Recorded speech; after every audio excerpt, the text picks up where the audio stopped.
কিভাবে একটা সৈনিক কিভাবে এত হিংস্র হতে পারে। একটা ভ্যানে আমি যাব, এই মেয়েরা আমারই সন্তান, আমি ওদেরকে বুকে নিয়ে যাব, আমি ওদেরকে আলাদা ভ্যানে দেব না।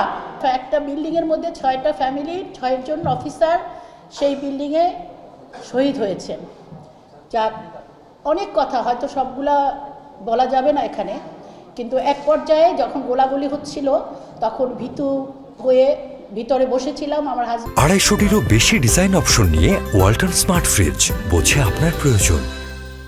হাজবেন্ডের সঙ্গে একবার কথা হয়েছে, বলেছে এখানে বিডিআর এর সৈনিকরা অনেক গন্ডগোল করছে, তুমি বাচ্চাদেরকে নিয়ে সেভ করো। বলে আবারও ফোন দিয়েছি, বলে বারবার ফোন দিও না, ফোন ধরতে পারে না, বলে বিডিআর এর সৈনিকরা অনেক গন্ডগোল করছে, শুধু তুমি। এরপরে আমি আর তার সাথে ফোনে পাইনি। এক পর্যায়ে কিছুক্ষণ পরে যখন বাইরে অনেক গোলাগুলির আওয়াজ পড়ে, যখন বাইরে দরজা ঠাস ঠাস করে লাথি দিচ্ছিল বুট দিয়ে, তখন দরজাটা খুলতে বাধ্য হলাম। খুলেই বলে যে কই কই, এরকম করে চিৎকার করে উঠল।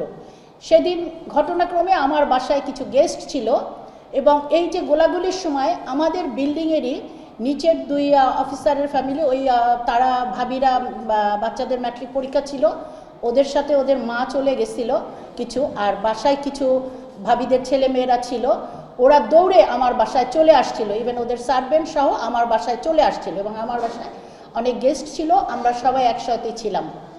তারপরে এক পর্যায়ে বাসার কার্নিশ থেকে শুরু করে সব দেখলো, এরপরে আমাদেরকে ওখান থেকে বললো বের হন বলে চিৎকার দিয়ে দিয়ে বের করে নিল। আমি তালা মারতে চাচ্ছিলাম, বলছে না তালা মারা লাগবে না, বাসা খোলা থাক, এই বলে 2টা ভ্যান এসে আমাদেরকে তুলে নিল। কিন্তু সেখানে আমার বাসায় যারা ছিল, গেস্টও ছিল, আরও যারা ছিল, কিছু ইয়ং বয়সী টিনেজের মেয়েরাও ছিল আমার বাসার গেস্ট সহ। আমাকে সেই সৈনিকরা বলল, লাল কাপড় বাঁধা এবং অস্ত্র হাতে, বলল যে আপনি এই ছেলেদের কথা, এদেরকে নিয়ে একটা ভ্যানে ওঠেন আর এদেরকে আরেকটা ভ্যানে দেন। আমি বললাম যে না, একটা ভ্যানে আমি যাব, এই মেয়েরা আমারই সন্তান, আমি ওদেরকে বুকে নিয়ে যাব, আমি ওদেরকে আলাদা ভ্যানে দেব না। বললো না, এদেরকে আলাদা ভ্যানে দেন। বলছি না, দেব না। জোর করে হলো, বলে এত লোক আটবে না। আমি বলছি না আটলে বসে থাকবো এখানে। বলে না, এটার মধ্যে উঠেন।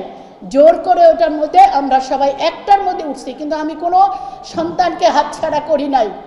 পরে আমাদেরকে জোর করে পিলখানার ভিতরে কোয়ার্টার গার্ডে নিয়ে গেল, সেখানেও বলছে এদেরকে আলাদা করে দেন, এরা ডিসিশন নিচ্ছে কে কোনটায় থাকবে। আমি বলছি না, আমার এই মেয়েরা ছেলেরা, আমি যেখানে থাকবো আমি সেখানে থাকবো, আমি একজনকেও কোলছাড়া করবো না, আমি প্রত্যেককে আমার কোলের মধ্যে রেখে দিব। এবং তাদের সাথে বলে না, এত লোক জায়গা হবে না, এত লোক জায়গা। আমি বলছি হবে, এত লোকের জায়গা হবে, আমরা খাটের নিচে বসে থাকবো, তাও আমি ওদেরকে কোলছাড়া করবো না। সত্যি কথা, প্রত্যেকটা মা ছিল না, কিন্তু অনেক বাচ্চাকে আমি বুকের মধ্যে আঁকলে রেখেছিলাম সেদিন। যাক, সে কথা। তারপরে সেখানে যে তাদের যে রক্তচক্ষু আমাদেরকে নেওয়ার সময় দেখেছি, প্রত্যেকটা সৈনিকের যে বাঘের মতো রক্তচক্ষু লাল করে তারা আমাদেরকে সেই পিকআপ ভ্যানে তুলেছে। তারা আমাদেরকে সেখান থেকে কোয়ার্টার গার্ডের ভিতরে ঢুকিয়েছে, বলছে কোনো টু শব্দ করবেন না, গ্রেনেড হাতে নিয়ে বলছে টু শব্দ করবেন না, কোনো আওয়াজ পাবেন না। কিভাবে একটা সৈনিক কিভাবে এত হিংস্র হতে পারে, এভাবে কথা কোনোদিনও না।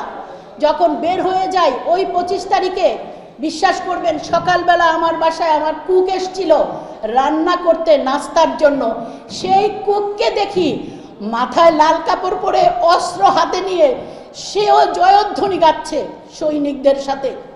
কাজে কতখানি কষ্ট লাগে, যেই লোক 1 ঘন্টা আগে নাস্তা করে আমাদের বাসায় নাস্তা করে চলে গেছে, সেই সৈনিক আজকে আমাদের কাছে। ওখানে আমি কাউকে নিরীহ দেখি নাই, প্রত্যেকটা সৈনিককে, যতজন সৈনিককে দেখেছি প্রত্যেকের হাতে অস্ত্র দেখেছি।